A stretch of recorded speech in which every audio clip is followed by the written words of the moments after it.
नमस्कार, मैं हूं निश्चित दुबे। आप देख रहे हैं कैपिटल टीवी। बिहार से इस वक्त की बड़ी खबर सामने आ रही है। पश्चिम बंगाल के मुख्यमंत्री शुवेंदु अधिकारी के पीए के हत्या के आरोप में बिहार के बक्सर से 2 संदिग्धों को गिरफ्तार किया गया है। वहीं यूपी के बलिया से भी एक अपराधी को गिरफ्तार किया गया है। तमाम जानकारी के लिए हमारे सहयोगी नीतीश ठाकुर इस वक्त हमारे साथ है। क्या कुछ कनेक्शन निकल के सामने आ रहे हैं अपराधियों के? देखिए, अभी तक कुल मिलाकर के 3 लोगों की गिरफ्तारी हुई है। 3 में से 2 बिहार के बक्सर के रहने वाले हैं जिनको गिरफ्तार कर लिया गया है, और उसके अलावा उत्तर प्रदेश का बलिया का रहने वाला एक व्यक्ति अयोध्या से गिरफ्तार हुआ है। इनको बंगाल की एसआईटी ने अरेस्ट किया और सीधा इनको लेकर के गई कोलकाता में। उसके बाद इनको कोर्ट में पेश किया गया, और अभी जो सबसे बड़ी खबर यह आ रही है कि इन तीनों ही अपराधियों को 13 दिन के लिए पुलिस कस्टडी में भेज दिया गया है, जिसमें इनसे रिमांड होगी और इनसे पूछताछ किया जाएगा कि इसके पीछे का पॉलिटिकल कनेक्शन क्या है, इसके पीछे और कौन से तार जुड़े हुए हैं। क्योंकि यह भी बताया जा रहा है कि झारखंड से भी इसका एक बहुत बड़ा कनेक्शन सामने आ सकता है। यह केवल 3 लोगों के द्वारा किया हुआ कृत्य नहीं है, इसमें और भी लोगों के नाम सामने आ सकते हैं। और इसमें एक और जो बड़ा अपडेट यह आया है कि ये जो कार इस्तेमाल की गई थी चन्नाथ की हत्या करने के लिए, जो उनके गाड़ी के ठीक सामने ले जाकर के खड़ी कर दी गई थी, जिससे कि उनका रास्ता ब्लॉक हुआ, वो कार झारखंड से खरीद करके गई थी। अच्छा, अब आप समझिए कि ये अरेस्ट कैसे हुए। ये लोग सोच रहे थे कि बेहद ही चालाकी से इन्होंने अपराध करके और इतने बड़े एक चेहरे को मार करके ये पश्चिम बंगाल से निकल करके फरार हो जाएंगे, लेकिन इन्होंने 2 बड़ी गलतियां की, जिस चीज को लेकर के लोग इस वक्त बंगाल की एसआईटी की तारीफ भी कर रहे हैं कि आखिरकार आप कितनी ही चोरी कर ले, लेकिन अंतकाल एक सुराग छोड़ ही देता है। यही कुछ ऐसा इन्होंने किया। जब ये लोग बंगाल को छोड़ करके 1-2 राज्य पार करके जब ये लोग बिहार और उत्तर प्रदेश की तरफ बढ़े, तो इन्होंने कई जगहों पर टोल पे इन्होंने पेमेंट की।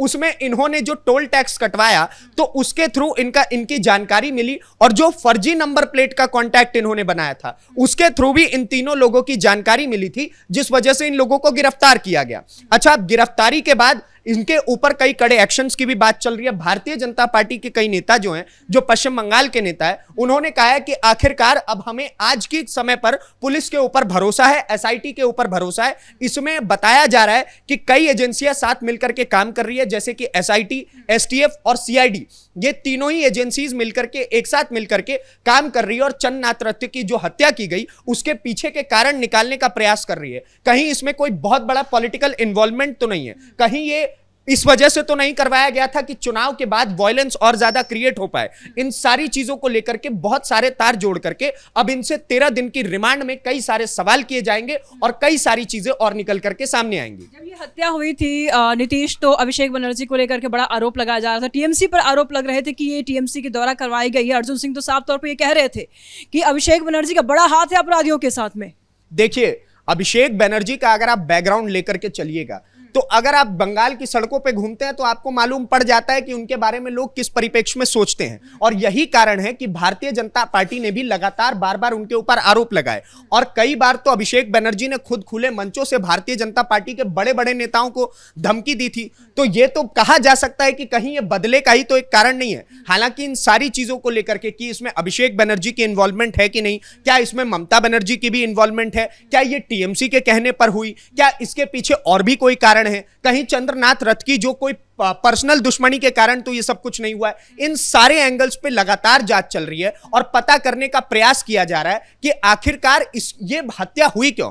क्योंकि चन्नाथ रथ के बारे में अगर बात की जाए तो उनके परिवार वाले बताते हैं कि किसी भी प्रकार की इनकी कोई पर्सनल दुश्मनी नहीं थी। ये केवल और केवल इनकी हत्या जो हुई है वो इस कारण हुई है क्योंकि ये शुवेंदु अधिकारी के पर्सनल असिस्टेंट थे, और ये शुवेंदु अधिकारी के हमेशा 24 घंटे साथ रहा करते थे। उनको बहुत सारी चीजों में इन्होंने मदद, खुद सीएम भी बोल चुके। बिल्कुल, ये बात तो खुद चीफ मिनिस्टर भी बोल चुके हैं कि चन्नाथ रथ की तो कोई गलती है नहीं, ये सारी दुश्मनी मुझसे निकालने के प्रयास किए। और आप समझिए, इसमें एक और चीज बहुत बड़ी देखने को मिलती है कि अगर आज से पहले अगर आप पश्चिम बंगाल की सरकार की बात करें, ममता बनर्जी की सरकार की बात करें, तो उस समय पर अगर इस प्रकार के कोई कृत्य होते थे तो उस समय पर पुलिस का बिल्कुल रवैया आपको ढीला नजर आता था।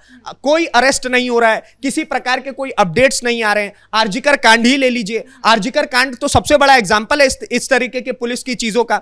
लेकिन अब जब यहां पर शुभेंदु अधिकारी की सरकार आई है तो शपथ ग्रहण के ठीक बाद ही आप समझ लीजिए मात्र 2 से 3 दिन के अंदर में तीनों अपराधियों का अरेस्ट होना और धीरे धीरे करके इस जांच को और तेजी से बढ़ाना बताता है कि कैसे समय दर समय जो सरकार है इस वक्त की भारतीय जनता पार्टी की, वो समझ चुकी है कि ये प्यार से एक्शन लेने वाला काम चला गया। जो योगी जी ने वो पटका डाला था भगवा रंग का, वो उस चीज को समझ करके अब वो समझ चुके हैं कि अब स्ट्रिक्ट एक्शंस की आवश्यकता है और इसलिए जो बंगाल की एसआईटी है वो सीधा उठ करके उत्तर प्रदेश पहुंचती है और उसके बाद बिहार पहुंचती है और सीधे 24 घंटे के अंदर इन सारी चीजों के बारे में पता लगा करके गिरफ्तार किया जाता है। ये बहुत बड़ी बात पता चलती है बंगाल सरकार। छोटे मोटे अपराधी है कि इनके मास्टरमाइंड तक पहुंचने के लिए पुलिस क्या कुछ कार्रवाई कर रही है? देखिए अभी तक ये पता चला है कि ये जो तीनों अपराधी है, मैं नाम बता देता हूं। पहला अपराधी जो है इसमें उसका नाम है राज सिंह, उसके अलावा 2 और जो अपराधी हैं विशाल श्रीवास्तव एक का नाम है, इन 2 का नाम अभी तक सामने आया और इसमें बताया गया है कि ये कोई कुख्यात अपराधी नहीं है।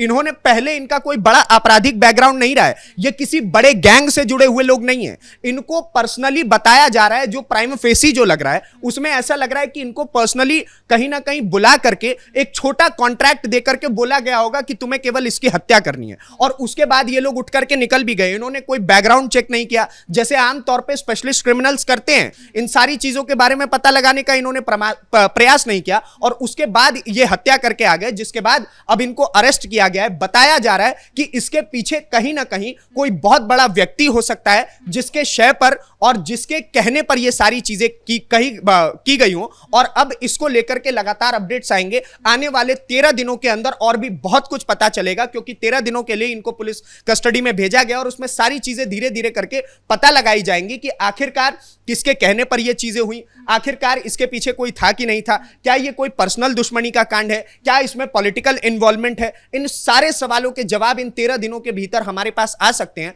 और आपको हम बता दें कि जो कोर्ट है, कोलकाता कोर्ट है, उसने भी इस मामले को लेकर के कोई ढीला रवैया नहीं दिखाया। सीधे सीधे जैसे ही ये तीनों कोर्ट के अंदर घुसे हैं सीधा बोल दिया गया कि 13 दिनों के लिए आपको कस्टडी में हम देते हैं और उसके बाद आप इनसे पता लगाइए, रिमांड पे लीजिए और ठीक तरीके से पता लगाइए कि ये लोग किसके इन्वॉल्वमेंट पर ये सारी चीजें कर रहे थे। शुरू में अर्जुन सिंह ने भी आरोप लगाया था कि 3 दिन तक इनकी रेकी की गई थी, उसके बाद ये हत्या किया गया। मुख्यमंत्री शुभेंदु अधिकारी खुद भी आए हैं, बोले कि नहीं प्री प्लान्ड हत्या की गई है। क्या लगता है इन सब चीजों से अब मुश्किलें बढ़ने वाली है ममता बनर्जी की, टीएमसी की? देखिए ये बिल्कुल प्री प्लान्ड हत्या थी। आप समझिए ये कोई गलती से या फिर जानबूझ करके ऐसा नहीं कि आप रैंडम उठे और दुश्मनी के कारण जाकर के मार के आ गए। ये सबको पता था, आसपास के पड़ोस में रहने वाले जितने भी लोग थे उन्हें पता था कि चंद्रनाथ लगभग 10 से 11 के बीच में अपने घर जाया करते हैं, वही उनका मार्ग होता है डेली का। स्कॉर्पियो ये उनकी गाड़ी भी है। तो आप समझिए कि कम से कम 1 हफ्ते पहले तो रैकी की गई होगी कि आखिरकार कौन सा समय होता है, अधिकतर किस समय पर ये यहां पर पहुंचते हैं और उसके बाद एक व्यक्ति ऐसा जरूर रहा होगा जो वहां पर खड़ा होकर के अपडेट्स दे रहा होगा कि इस समय पर गाड़ी पहुंची है, जिसके बाद वो लोग गाड़ी से रास्ता ब्लॉक करते हैं, पीछे से 2 और बाइक्स आती है। कितने प्रीप्लान तरीके से हुआ है कि जो गाड़ी का चेचिस नंबर होता है उसको भी खुरोच करके इन्होंने मिटा दिया। नंबर प्लेट जो था वो सिलीगुड़ी के किसी और व्यक्ति के नाम पर था। तो ये सारी चीजें तो बताती हैं कि कितने प्लानिंग और प्लॉटिंग के तहत ये सारी चीजें हुई थी। तो कहीं ना कहीं इसमें और ये बिहार और उत्तर प्रदेश का अपराधी बंगाल के अंदर जाकर के इतना बड़ा काम तो ऐसे ही नहीं कर सकता है कि उसको गाड़ी भी मिल जाए, उसको नंबर प्लेट भी मिल जाए फेक, उसको इतने सारे साथी भी मिल जाए। तो इसमें बंगाल के किसी व्यक्ति का तो इन्वॉल्वमेंट जरूर होगा जो सामने से देखने में पहली बार में नजर आ रहा है। तो इस प्रकार की चीजें बता रही हैं कि बंगाल के किसी व्यक्ति का कहीं ना कहीं इन्वॉल्वमेंट है और उसमें सबसे बड़ी जो उंगली उठती है वो ममता बनर्जी के ऊपर, तृणमूल कांग्रेस के ऊपर, अभिषेक बनर्जी के ऊपर उठती है। तो इसमें जो जांच किया जा रहा है वो टीएमसी के एंगल से भी किया जा रहा है, क्योंकि शुभेंदु अधिकारी के लिए ना केवल ये एक हत्या का मामला है बल्कि उनके लिए एक पर्सनल मैटर भी है ये कि भाई साहब मेरे पर्सनल असिस्टेंट की हत्या हुई। तो इस चीज को लेकर के तो वो तो और स्ट्रिक्ट आदेश देंगे। अब इसमें टीएमसी के लेवल पर जब जांच होगी तो तृणमूल कांग्रेस के लिए इतने बड़े बड़े कांड सामने आना वो कहीं ना कहीं उनके लिए तो बहुत बड़ी समस्या दिख ही रही है और ममता बनर्जी के लिए भी पर्सनल लेवल पे बहुत बड़ी समस्या होने वाली है, क्योंकि अगर भाईपो फंसेगा तो दीदी को तकलीफ तो होगी। बिल्कुल सही कहा आपने कि अगर भाई फंसेगा तो दीदी को तकलीफ होगी, लेकिन सवाल इस बीच ये भी उठता है कि अब आगे कार्रवाई किस दिशा में जा रही है? कार्रवाई इस दिशा में जा रही है कि 13 दिन के लिए इनको भेज दिया गया है रिमांड पर।